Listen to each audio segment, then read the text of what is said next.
Voidbreaker is a first-person shooter roguelike that has a phenomenal healing system. You basically heal by destroying and dropping buildings and obstacles on enemies, and it all comes with a pretty satisfying destruction system. So instead of hiding behind cover and waiting for your health to regenerate, you actively tear down the environment and use the debris as both weapons and medicine. When rubble hits enemies, it staggers them, and killing staggered enemies gives you health back.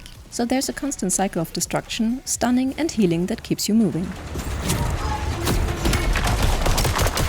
Story-wise, you're stuck in a simulation run by this creepy AI called Idris that's constantly watching you, learning from every move you make and every way you die. The AI appears as this giant eyeball in the sky, monitoring everything while you try to escape.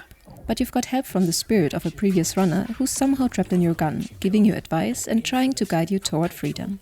The whole setup creates this cat and mouse dynamic where the system thinks you'll never break out. The destruction system is what makes everything click. You can tear down buildings, grab chunks of concrete with telekinesis, and throw basically anything at enemies. Traffic cones, explosive barrels, piece of walls you just blasted apart, even office furniture. Everything becomes a projectile. The telekinesis works by pressing a button to grab an object, then pressing it again to launch it at whatever you're aiming at.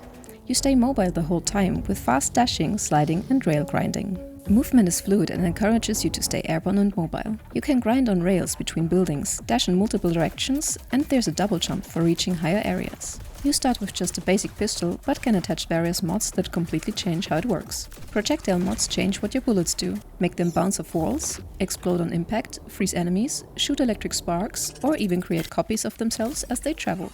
Weapon mods affect things like damage, fire rate, and accuracy. Then there are utility mods called repeaters that make other mods trigger multiple times, and invokers that unlock more mod slots on your weapon. What's cool is you can have multiple projectile types loaded simultaneously and switch between them during combat.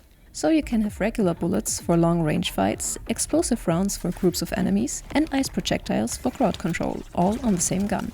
You can quick swap between them with a button press. The roguelike structure means each run takes you through different zones with branching paths. At each junction, you pick between options like shops, loot areas, elite fights for better rewards, or mysterious events. There are corruption events where you can accept temporary debuffs in exchange for rare rewards later. When you inevitably die, you keep voidium currency that you can spend on permanent upgrades back at your base. Boss fights focus heavily on destruction mechanics. Instead of just shooting the boss directly, you have to break specific objects, marked with a red symbol, to get destruction chunks, then use your telekinesis to throw those chunks at the boss to build up its stagger meter.